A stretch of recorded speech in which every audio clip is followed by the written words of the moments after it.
Hello, James Moffitt here.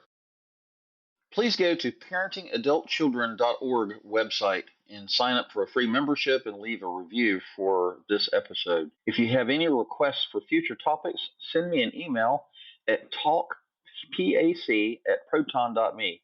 That's talkpac@proton.me. Please share this podcast with your friends and family.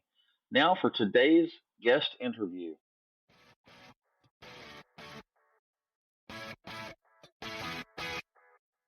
Welcome to the podcast ABCs of Parenting Adult Children. Please join us as we discuss parenting adult children and the unique struggles that it comes along with.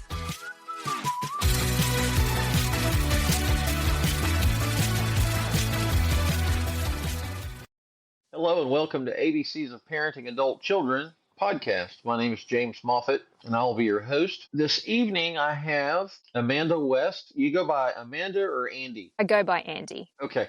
So I have Andy West here as a special guest. And you're from Australia? Yes, Brisbane or near Brisbane at the moment. Oh, that's wonderful. Thank you for being here. Thanks for having me, James. Yeah. Do me a favor and introduce yourself to the listening audience. So I'm Andy and I've written a book called Dopamine Mountain. And the book came about when I was really struggling with long COVID and fatigue and executive function, which is really, really similar to ADHD symptoms, but very debilitating ones with the fatigue. And I basically found some protocols, put them together, and they started to work really rapidly. And so then I had to write a book about it. But in my research, I found amazing insights into why our dopamine acts the way that it does and how we can modify that with some really simple steps that no one is talking about. So there's protocols everywhere out there, but no one's really talking about how to use them properly. So I thought, why not chat about it to people and try and spread the word a little bit? That's wonderful. So I'm gonna read this little paragraph off of your profile and we can just kind of jump off from there. It says, explore how parents can harness neuroplasticity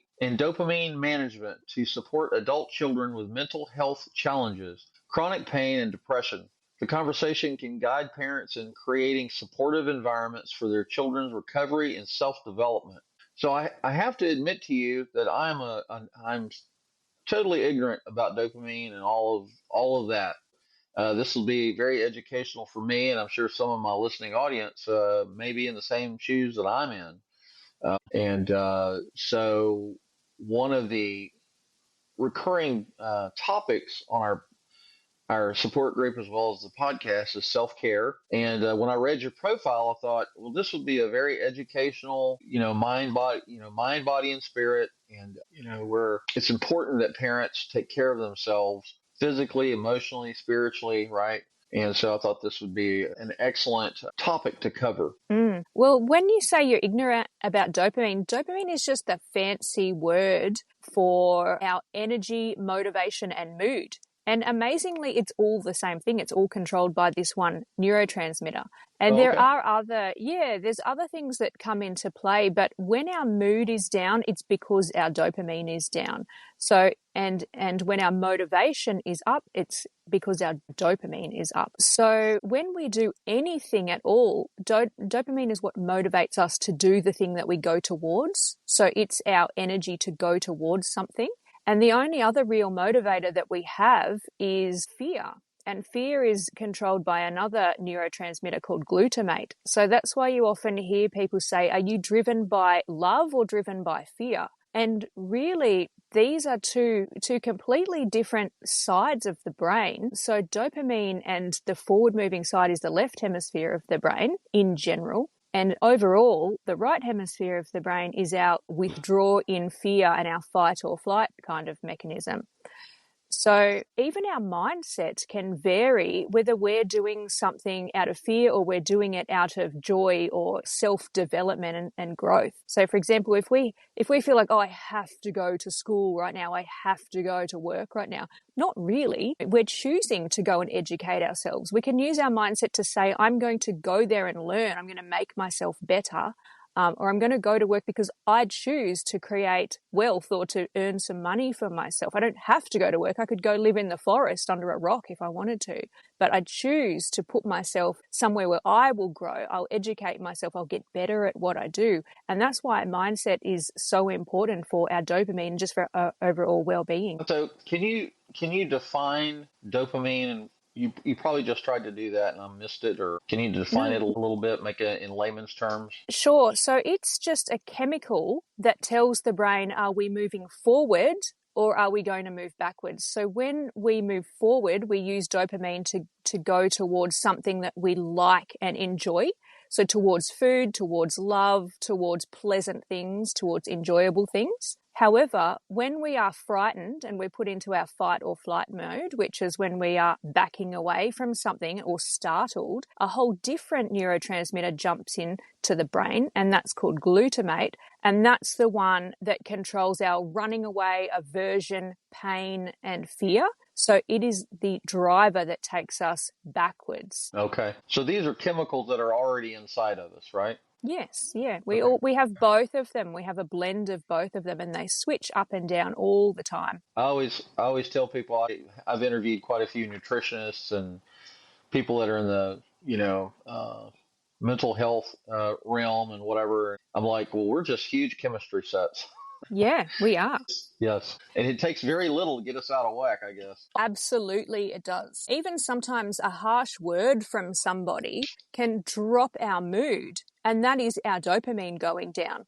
So dopamine is just a fancy word for mood, really, because everything then sort of radiates from our mood. Are we happy and forward moving and confident, or are we afraid and backing away and anxious? So really, we have more control over these two sides of the brain than most people realize. So how did tell us a little bit about how you, and don't let me forget, I want you to talk about your podcast as well.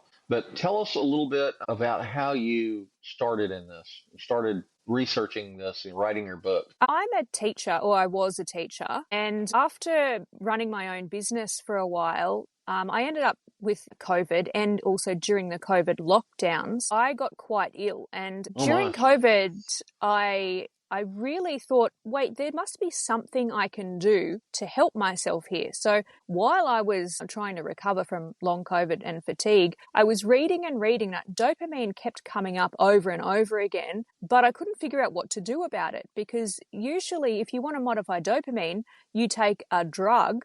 And so basically all drugs of abuse work on the dopamine reward system. So that's just the part of our brain that rewards what we do. So that's why addicts, and I actually used to be an addict, but addicts, when I was a young party person, that's a whole other story, I suppose, but it didn't do my dopamine system any favors at all. So when we take a drug of abuse, it spikes our dopamine and we go, yes, I want it again. I want to go towards it again. I want to repeat and repeat and repeat. So that's how dopamine comes into addiction. Whole other side note, our whole society is basically now addicted to sugar and screens and porn even, which is, that's something we can talk about. But getting back to my story, I just wanted to read as much as I could about dopamine, but I could not figure out what to do. And it took me over 3 years, almost 4 years, to find a protocol that actually worked. And the key was doing difficult things first thing in the morning.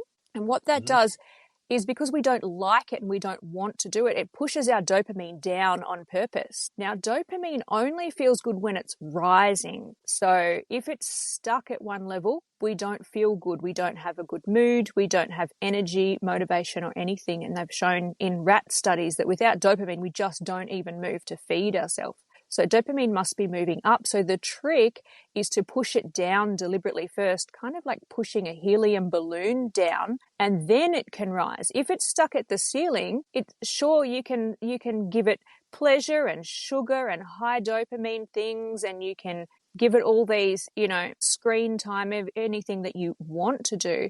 However, it needs to be pulled downwards with something we don't want to do before it can rise. And the secret, and not that it's a secret, but if we do this first thing in the morning, that's the magical time to get the things done, because we wake up with extra dopamine that we can use. So if we pull that helium balloon down and then we do the things that we want to do, the rise rewards doing those things. It rewards our action. So it really is training our brain just like you would train a pet or something to repeat what you want it to do by giving it some dopamine. That's giving it the treat. So what I do is in the mornings, I go for a run first thing in the mornings. Now, I never did this before. I was no kind of athlete. I didn't want to run. I don't even like it. I just get up and I force myself to do a hard run, but not extreme.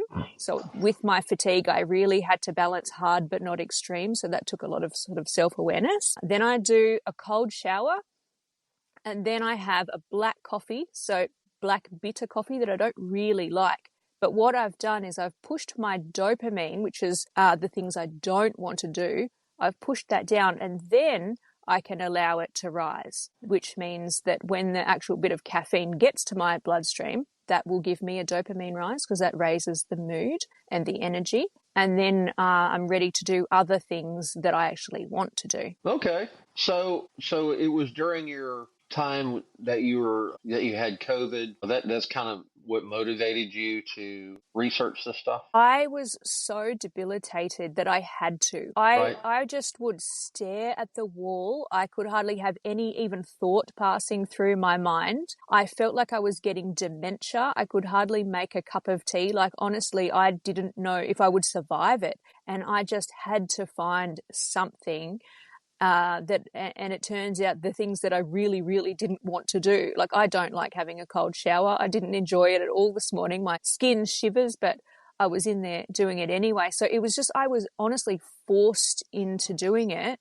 Well, actually, really, I chose. There was a point that I didn't want to do it, but I still chose. I choose trying anything to make myself better. And so I did choose it, but it was a tough decision. Do you mind my asking whether or not you were vaccinated? I was not actually vaccinated. So I got COVID really early on, March 2020, when it only just hit Brisbane. And because I was so unwell from that, I didn't think a vaccine would help my body at all. I really didn't think that I was in any physical state to handle more of COVID. So I chose not to have it personally, but my partner at the time did have it. So I just felt it was a personal choice. If your body was fit enough and you wanted to have it, I was okay with that. My wife and I, because we're on the elderly side and we have underlying health risks, diabetes, hypertension, she has COPD, different other things. We discussed it and talked about it. We decided to get both of the shots because we felt like with our underlying medical conditions that we were,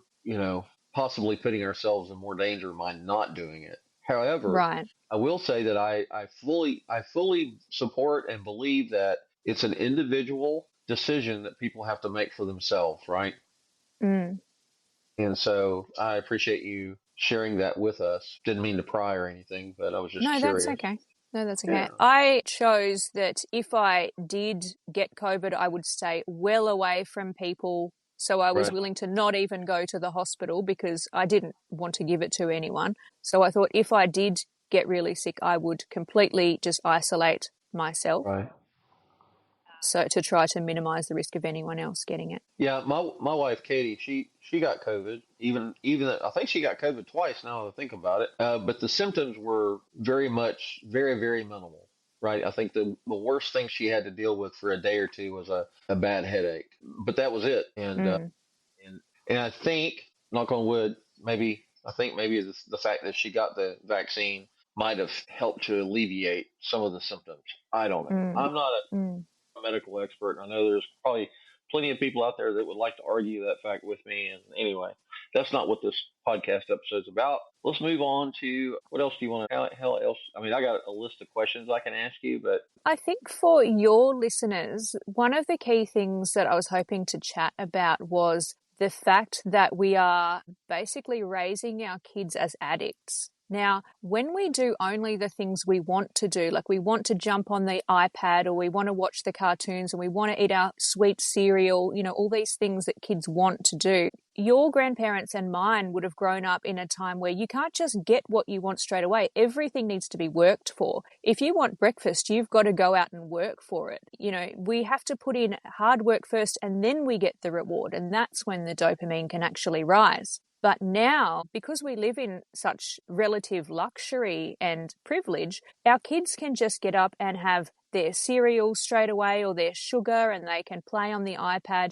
But then when they have to get ready and put their clothes on and go to school, that is going to feel relatively worse. So that's a dopamine drop. So they're going from things they really want to do first to things they really don't want to do second. And when we do things in that order and dopamine drops, it feels bad. Our mood will drop as well. But if we get up and do our hard stuff first, like we make our bed and we do some chores first, for example, and then we have the things that we want to have, the dopamine goes from low, from the chores, then to higher. And that has been the secret of the dopamine reward system. And that's how basically all creatures live their lives. If they want something, they've got to go work for it. If an animal wants to eat, they've got to go and forage or hunt for that food, and the food is then the reward. So when we do things in the opposite way, and when we wake up, we get pleasurable things or we scroll, we're setting ourselves up for a dopamine decline. And people don't realize this. They reach for their phone straight away, not knowing that they've just, had all this dopamine from doing the stuff they want to do. And their day is going to then start going downhill, unfortunately. And if we keep doing this and keep stacking this kind of dopamine slide from higher to lower, we are going to get low mood and we're going to get depression. Yeah, we do live in a instant gratification era, don't we? Yes. And I'm happy to say that the first thing I reach for in the morning is not my telephone or my laptop. It's my medicine. So, and I don't, it's a mixed bag. Sometimes, it's necessary. I have to take it, right? It's part of getting older. But on the flip side of that, I really would rather not take medicine, right? So, I'm not sure. I'm not sure where my dopamine is at that stage when I'm waking up going, okay, it's time to take another 8 pills. And I have to do it early. I have to do it early in the morning or I'll forget. That's the first thing I reach for is my little pill container, where I separate all my medicine. And then what next? What do I do next? Then I pick up my phone and then I check my bank. I check my bank account. I don't get on social media, but I do check my bank account to see where I'm at. Yeah. And I keep close tabs on my banking stuff just to make sure I'm not getting hacked and robbed, right? Mm-hmm. It's kind of sad. You got to stay on top of that stuff. Mm. Well, then the morning routine starts. I'll just say that. Yeah. And does it start with the fun stuff or the hard stuff for you? No, it's mostly, taking a shower, getting dressed, taking the dogs out to go use the restroom, just chores, stuff that has to get done before I can go out the door, Yep. That's great. Really. Yeah.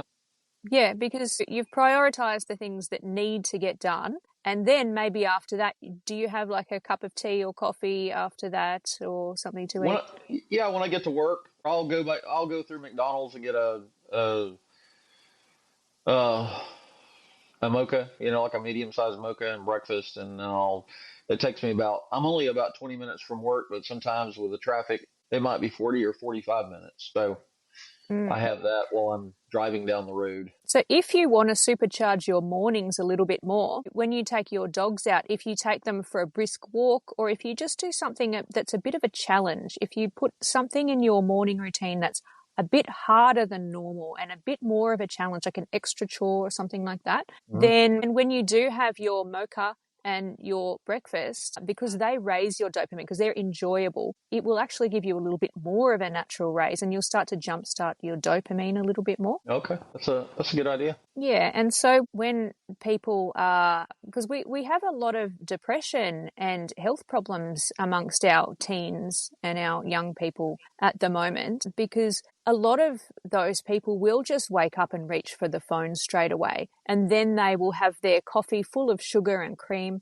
and so then they think, how am I going to face this day? Well, it's hard when your dopamine is declining. So if they can just throw firstly something hard in there, a quick run. Even if it's quick, it just has to be hard and challenging, and then enjoy the things you want to do. If you can cut back on sugar, to be honest, sugar is a drug of abuse. It spikes the same parts of the brain as cocaine and other drugs of abuse. So we can actually use it to train ourselves. If we've got a really, I was doing this yesterday, if we've got a really hard thing to get through and it's piling up and we feel overwhelmed by it, the experts always say, break it down into easy steps. Okay, sure, but here's the secret. Do the step and then a little reward. So hold off on that reward. And like you said, instead of instant gratification, we just wait, we do the hard thing, and then we get the thing that we want. And to break up a hard job into those little snippets and then reward after each step, it jumpstarts our energy and it gets us on the track.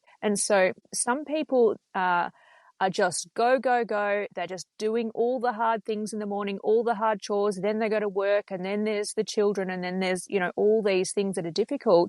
But they also need to stop and reward themselves, and have a little rest at certain points when they've achieved something, because we still need to give ourselves that little break in between all the hard stuff. Otherwise, we'll burn out. So there's two sides to dopamine. It can be used really wisely if we have the pleasurable things after our hard work, and just remember to enjoy them and just to stop. And when we do have our cup of coffee, just to sit and breathe and just enjoy that cup of coffee because we've earned it. Right. So I'm going to ask some of these questions off your profile, if you don't mind. How can parents help adult children overcome dopamine-related challenges? They can teach their children to work for something, to wait for something, and to really value it when they get there. So if a child really wants a cookie, yet they haven't done any of their chores, instead of just like, here's the cookie, or no, there's no cookie, what about negotiate? Okay, well, if you clean up your room and put all your toys away, or if you finish that assignment that you had and do your homework, how about then we have a snack, or then we go out for ice cream? And they can negotiate the things that they might want to have. So instead of having, all of the dopamine pleasures in one go, all right, how about we do our assignment, then we'll go out for ice cream. When you come back, we will clean up the yard or whatever the thing is that needs to happen, and then you can have the screen time. So just negotiating a little bit of a wait, some sort of challenge, and then a reward at the end of it. So just reordering what they have. I got you. Okay. Here's a good question. How did you leverage neuroplasticity to recover from chronic conditions? So neuroplasticity is another fancy word that just means our learning system. So everything that we learn is based on what we want to learn and then a reward at the end. So dopamine is very deeply tied into our learning system. So basically, harnessing neuroplasticity just means to train ourselves to wait for things and then have our reward. So basically, what I already described, just to put in effort, hard work and challenge, and then remember to reward it. And that locks in the learning in our brain. The same way if we would train an animal, if we're training it to sit, it has to do the hard work of sitting first, and then we reward it at the end. It doesn't work if we just give our puppy random snacks at random times. It won't know what to repeat, but it will learn, and those programs will lock into the brain. Oh yes, I sit, I get a treat. And every time I want a treat, I will sit. So the dog is much more inclined to, if it wants something, it will sit and then look for the treat. So that's another form of neuroplasticity. Okay. So it seems like we naturally are already kind of aware of these things, but maybe because we're in an instant gratification society, especially here in America, we kind of short circuit that, right? Yes. Each generation, it seems that each generation is having life so-called easier and easier. And I don't mean that in a mental health kind of way, because a lot of people are really struggling with their mood and their mental health and their anxiety. But in terms of survival needs, those come quite easy to us. We mostly have shelter. We don't have to build our own shelter first to get out of the rain like some of our ancestors would have had to do. If we want something to eat, we don't have to go out with a spear or a gun and shoot it or spear it. I mean, some people still do. And those people are working for it, and then they get their dopamine reward, the pleasure part at the end of that. Yeah, so these days with instant gratification, our grandparents actually had an advantage because there was a lot less depression and obesity and other health-related problems because they had to put in so much hard work, and then they Right. had their rewards. Right. So why are structured daily routines crucial for mental well-being? Having the structure, again, it's just putting your dopamine low by doing that challenging thing and earning that dopamine reward. We don't love structure. Most of us don't want to do that. We might want to just sort of get up and do the things that we are interested in doing, the high dopamine things. But even though we don't like that structure, it really goes in our favor if we do it. And it only took me a few weeks of doing my protocol in the right order, of the hardest to the easier stuff, to really get my dopamine on track. It really was within a few weeks. I went from so deep fatigue and hedonia and just feeling completely scatterbrained all of the time to having better focus, because I trained my focus by doing these things and also writing the book. I would sit down and force myself to do the difficult task of writing. So that was a part of my morning routine. Like after I had my black coffee, I would force myself to write. And just doing those hard things, it put my brain back into a proper mode. Might be losing you there, sorry. It just put my brain back into action mode instead of uncertainty and not understanding what was happening. So my brain really needed that jump start. And yes, in probably under 2 weeks, it was like a completely different brain. I had energy, I could organize things, I could move towards things I wanted, I had excitement again. So it was life-changing. So I was thinking about daily routines. I think most adults probably have a daily routine. Mm-hmm. I've got a daily routine here at the house. I've got one at work. What and I think we're mostly creatures of habit, right? And Mm-hmm. I think we have grown accustomed to those routines. So what explain how that works? Yes, well, I didn't really have a routine, and that is probably why my dopamine reward system did not go extremely well when I had COVID, because I was in lockdowns at that time. It was really early. It was before any vaccines were around when I had mine. And so without that structure of getting up and going to work during lockdown, I didn't really know what to do with myself. And so I just would get up and scroll, or I'd get up and eat something sweet. And I didn't know that that was really going against me. But I know that a lot of my peers don't have a morning routine. They get up and do whatever they feel like, and then they go, oh no, it's time for work, and they rush out the door running late. And, they don't really have a structured routine like some of your generation, my parents' generation, older, really had to get that in place. But I always hated routine personally because there's more dopamine in novelty. That's quite a well-known thing about dopamine. We have more excitement and interest when something is novel. So unfortunately, I grew up just chasing novelty and did not know the way to really structure my time or my mornings. Every morning was different. It was random what I would eat, what I would do when I woke up. So now I'm lucky that I've found this structure that I can put into place, because if I don't do my hard, challenging things in the morning, I do not have a good day. I don't have energy. I don't have focus.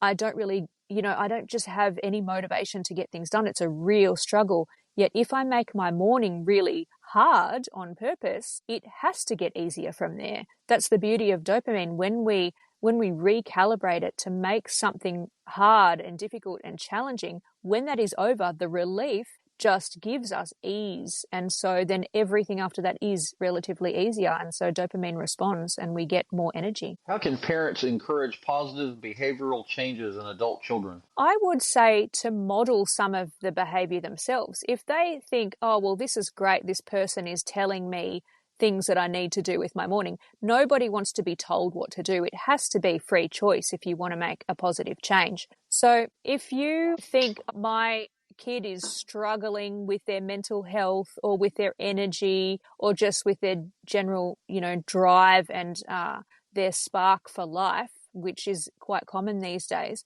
well, they could try it first. They could say, all right, well, I'll get up and I'll go for a brisk 10-minute walk in the morning first thing. Or if not, if the weather doesn't support it, maybe do some squats or some sit-ups or jump on the treadmill or something like that, and just find out, does this work for me or not? Because it's all well and good for someone to tell you how to live your life, but until we learn those things and really feel for ourselves whether this helps us or not, we can't really just go tell other people how to live their life. So if you think that your child is struggling and could do with some of these things, give it a try. Jump on that treadmill in the morning. It is better to actually get outside, I should say, and walk, because we have left and right eye movements when we're outside scanning the ground, which we don't really get on a treadmill, especially if we're just staring at the screen or staring at the handlebars of the... Also, when our eyes move left and right, that actually enhances dopamine. And getting out in the sun does as well. Even if there's not much sun early in the morning, there still is some natural light. So Sure. give it a try. Just give 10 minutes of your day to getting out, doing something brisk first thing in the morning, and then do the rest of your routine. And in a couple of weeks, because it does take a little bit of time to build up, so in a couple of weeks, decide, am I having an easier and more flowing day now that I've put that challenge in place? Like, does my day jumpstart in terms of energy? And then if so, maybe we could suggest that to other people. Because experts do know that, yes, exercise is very good for mental health. Right. We do know this. It's been proven in many studies. However, I haven't seen any studies yet that finding the time of day to do it, and if it's very first thing in the morning, so that we can sort of jumpstart that energy. It would be good to find out if there are studies looking at the time of day. There probably are. Okay. So do you have a copy of your book that you can show us? Yes, I have Dopamine Mountain sitting here underneath my cup of coffee. That's It's it fine. there. That's very colorful. It is. Yeah. So the dopamine spike, when you see colors, that actually spikes dopamine. That's why little children love it and they want to go towards those bright colors. Oh, really? Yeah, so that is That's a little pretty. hit of dopamine just looking at that. That was designed by Phil Solomon, a designer out of Melbourne, who's a good friend Okay. of mine, and Yeah, he did a great... that's very visually stimulating.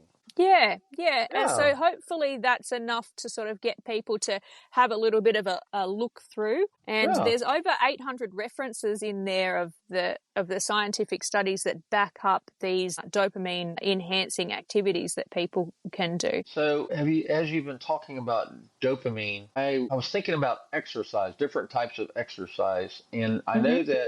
that releases endorphins into your bloodstream as well. What's the difference between endorphins and dopamine? Endorphins are endogenous morphines, so they are just a feel-good chemical. Now, some people get those and some people don't. Personally, Right. I don't really get them. Even when I work out really hard, I personally don't get endorphins. But what I do get afterwards is when I stop doing the exercise, I get some relief and just enjoy the fact that I'm no longer putting myself through that. So I have spoken to some people who do get them, and Yeah. that is enough for them. That actually encourages them to go for their run. It's like a reward. Right. Yeah, so it's just a different part of the reward system. Okay. I know that, well, I'll just say that in my personal health journey, I guess you could call it, I've in the last 2 years I've lost 80 pounds, and I still need to lose another 50, but I've come a long way in that I've had to regulate my blood sugar. I'm diabetic, so I had to learn how to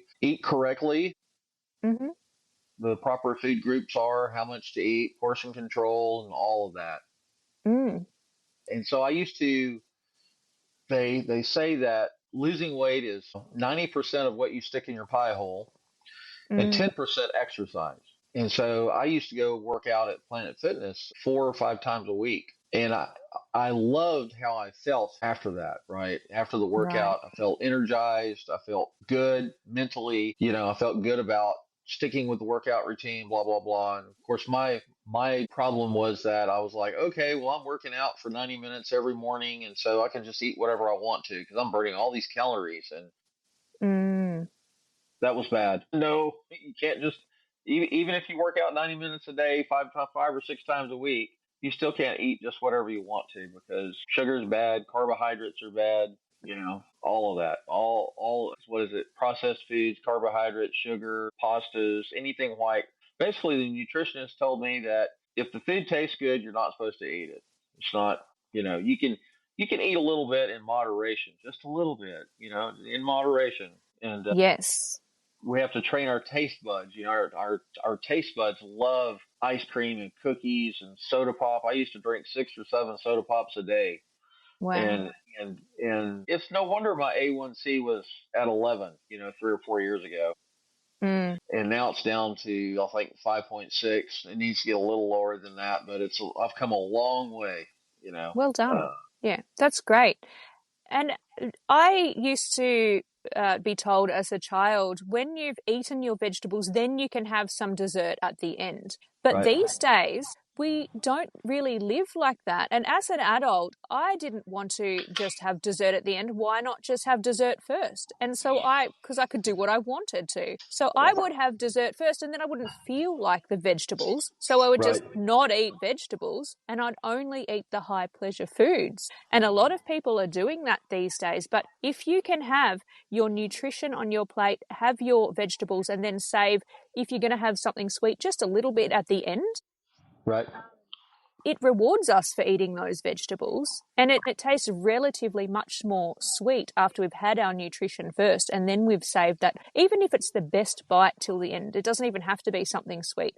Right. Of the meal, if there's some part of that meal that's our favorite part, just save that bit for the end and have the more nutritional things first. There you go. Mm. So I don't want to forget this. So talk to us about your podcast. I don't have a podcast. I'm only a guest on other people's Oh, podcasts. I thought you had your own podcast. No, not me. But I would I like was to one day. I would love to. I was mistaken. Oh well. What No, that's if okay. you had a podcast? What would it be about? It would probably be about dopamine, but There you go. I would like to talk to other people about hacks that they've implemented in their lives that they've really found that work, things that people swear by that help Right. them to have a better day. Because we all have our little things that if we don't do them, we find that we don't really have as good a day. And so what are yours? What are your ones? What one's what? I missed that. What was that? What are your hacks that you like to do? Or not necessarily a hack, but something that you put into your day. And if you don't do that thing, you just don't have as good a day. That's interesting. Well, getting more than 4 hours of sleep at night is a struggle at times because we raised 4 children and they're grown and gone, and so we're empty nesters. And my wife we've always had pets through the years, right? But anyway, we have 2 dogs and 2 cats. And of course, the dogs like to wake me up multiple times a night to go outside, right? Mm. And so that makes me grumble, right? Makes me an angry bear. Don't poke the bear, right? And Yeah. honestly, if I can get 4 or 5 hours of uninterrupted sleep, that starts my day out way better than if I don't, right? Mm. And of course, I already told you about my daily routine. What else? I work full time. I'm an IT specialist, and so 8 hours a day to pay the bills, I have to do my profession, right? Because I haven't gotten to the place yet where I can. I'd love to do photography, podcasting, and writing. I love to do all three of those, and have been doing them on and off for 20 years now. And I would love to get to the place where I could substitute my 8 hours of end user support and technology support for those three things. I would love to, and I'm working towards that goal. I'm trying to establish a passive income stream sooner than later, right? So that I can figure out a way to, I'm 63. I'm only going to get older, right? So if I could have retired yesterday, that would have been a wonderful goal, but that's not reality. So I'm going to have to work for the foreseeable future anyway. So I didn't answer your question, did I? Yeah, no, you did a little bit. Yeah. Yeah, I would say that one of the hacks that I have is that I don't pay attention to all of the negative garbage media, TV. I read Medium articles, I read Substack articles, and everybody here in America is ranting and raving about who, or the who's, the two central clowns, and I'm not even going to say their name because I don't think it's worth it. And so Mm. I kind of avoid reading those kind of articles. Yeah. It's so prevalent right now that that's all people are writing about. And so I just kind of like, okay, well, everybody's just regurgitating all that negative energy. I don't want to, Yes, don't want I to, I don't want to, agree. I don't want to consume that anymore. That is That's a not, good hack. That's a yeah, really good hack. And I do that as well. I try and keep fairly well away from most politics. And I know that that is a privilege to be away from politics, but it's so divisive yes, and it brings your mood down. And I'm an optimist because I choose to be an optimist because I know that it feels for me much better to look for the good people and look for the good in the world and the good right, news that's out there. Because, of course, they want us to click on all this scary stuff. They negative want crap. to scare us. They want us to be kept in fear. But when we can find other people who are interested in growing and learning, people like yourself that have podcasts that want to share this with other people, enrich other people's lives. These are the people that I would like to be like. And so I stay well away from most media and the clickbait and the divisive Yep, stuff because we're humans and we can encourage each other to live a happier and better life and even a more hardworking life in some cases. Now I try and use hard work to my benefit to get stronger from it, to grow from it. So right, yeah, I think that that kind of hack is important. Optimism is a little bit forgotten at the moment yeah, because it's really easy to get dragged into the worst case scenario thinking. But what if we flip the script and say, well, yeah, maybe that could happen. However, I'm going to insert the opposite thought. Maybe your podcast will blow up and you'll get to do your photography and you'll get to do all of the things that you want to do, and maybe the things that I'm finding hard at the moment will make me stronger and make me smarter and will maybe force me to learn even more stuff. And we might both meet interesting people who really want to do great things in the world. right. So I think optimism, it's a choice, but I think it's a wise one. Well, it's all about self care, right? Yes. And it's body, mind, and spirit. Yeah. We train ourselves in those nutrition. We have to recalibrate and retrain our minds to know what to stick in our mouths and what not to stick in our mouths. So we know exercise is good. We know eating fruits and vegetables are good. We have all this knowledge, right? And so having the knowledge is the first step. But then applying that knowledge to our lives, knowledge is power, but that power is useless if you don't engage with it, right? And so we get all this knowledge for our bodies, and then we're spiritual creatures, so we have to feed that. We need to feed that with faith of some sort, right? And then we have the mental piece, our minds, right? And we have to keep our minds strong. And how do you Mm. do that? You keep your mind strong by exercising it, right? Yes.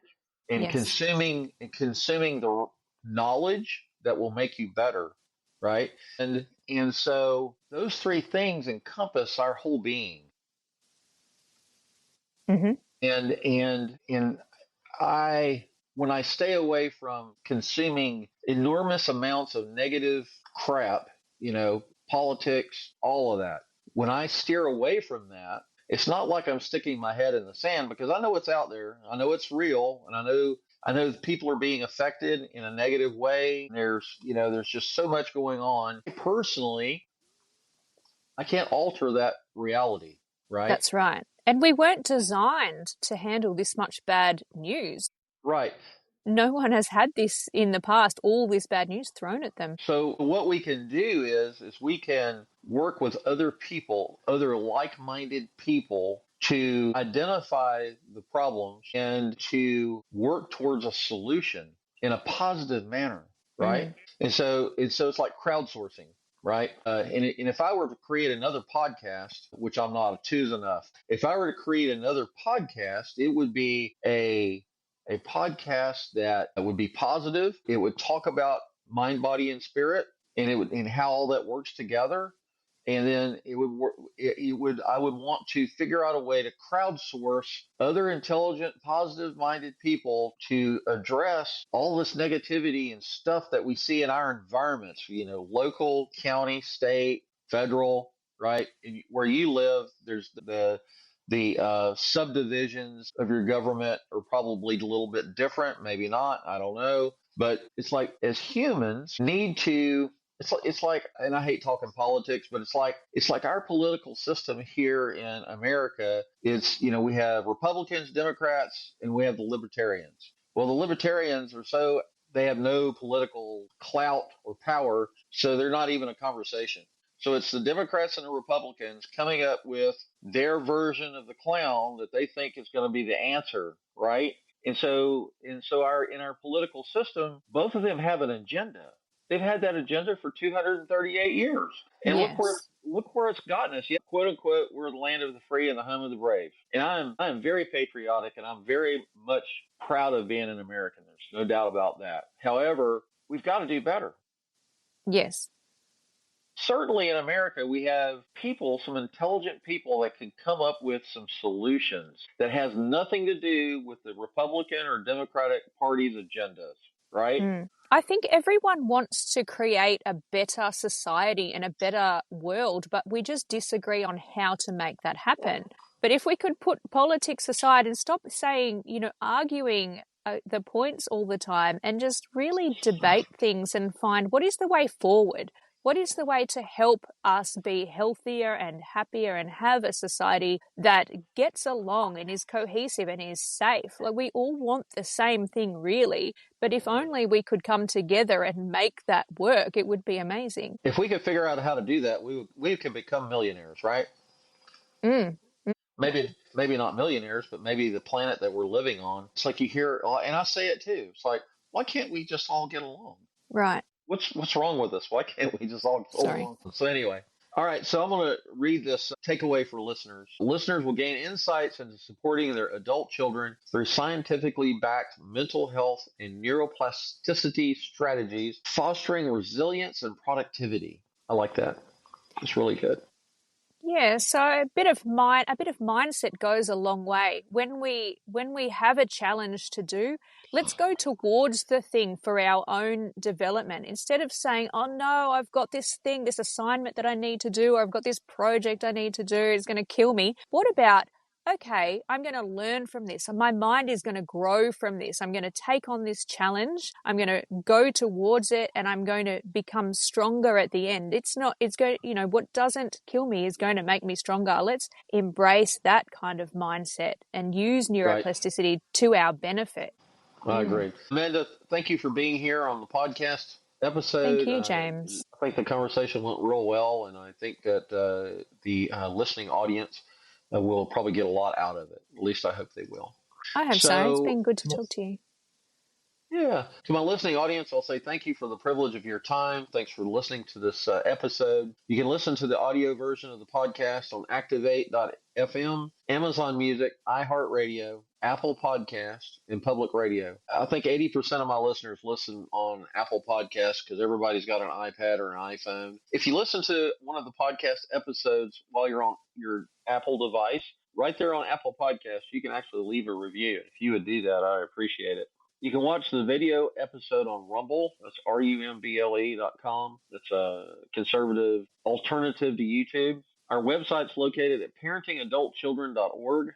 That's parentingadultchildren.org. On the website, you can get my contact information. You can write me an email. You can leave me a voicemail, and I'll respond to you. Upcoming show schedule. If you go to the blog portion of the website, you can scroll and look for upcoming schedules, and I put 2 months ahead of time on there so you can go look and see what's coming up. You can also leave a review for this podcast episode.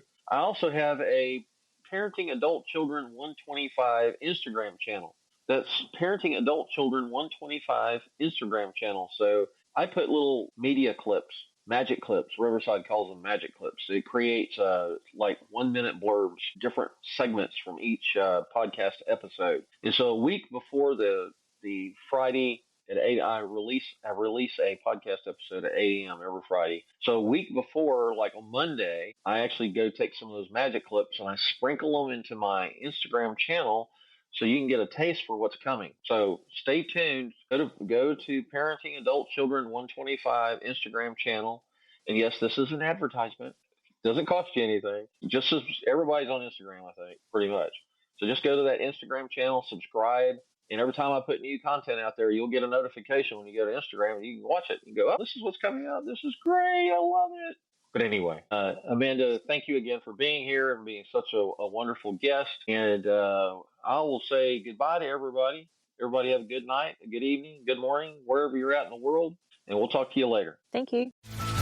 Please tune in next week for another episode of our podcast on parenting adult children.